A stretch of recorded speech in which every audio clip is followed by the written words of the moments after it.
Hello, I'm Anthony Hughes, and I'm going to show you how to start note input in Dorico.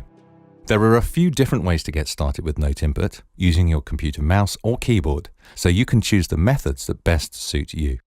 It's important to note that you need to be in write mode in order to use note input, so select it from the toolbar or press Ctrl 2, that's Command 2 on Mac, from anywhere in the program.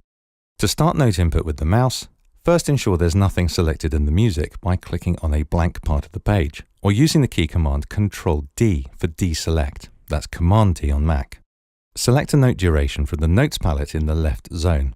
When you hover over the staff, a grey note head indicates the pitch and rhythmic position at which a note will be created when you click. As soon as you create a note with the mouse, note input becomes active, and you can continue to input notes using either the mouse, your computer keyboard, or a MIDI keyboard. You can tell that note input is active by the presence of the caret and rhythmic grid. I'll tell you all about the caret and grid in another video.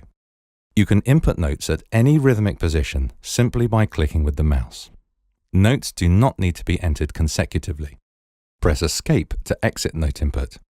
Be aware that the Select button must be turned off in order for mouse input to work. I'll cover the Select button in another video. You can also start note input by clicking this button in the Notes toolbox. If you have an active selection in your music, the note input caret will appear at the beginning of that selection. You can exit note input by clicking the button again. In Dorico, selecting an item and pressing Return edits that item. You can also double-click with the mouse for the same result. This works for all sorts of music items, from dynamics to key signatures to playing techniques. And it works with notes as well, with the concept of editing notes here translating to note input.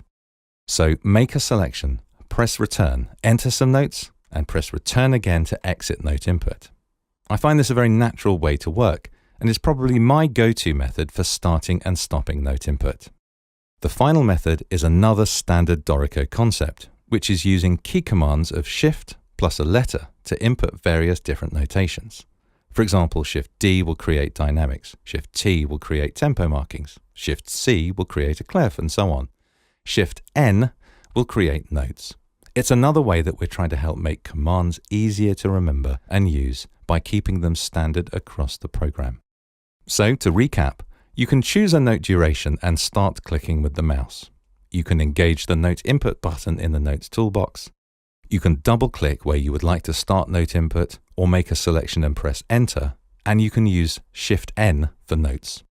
Let me know in the comments what your preferred method is, and remember to subscribe and hit the bell button to be notified of new videos. I'm Anthony Hughes. Thanks for watching.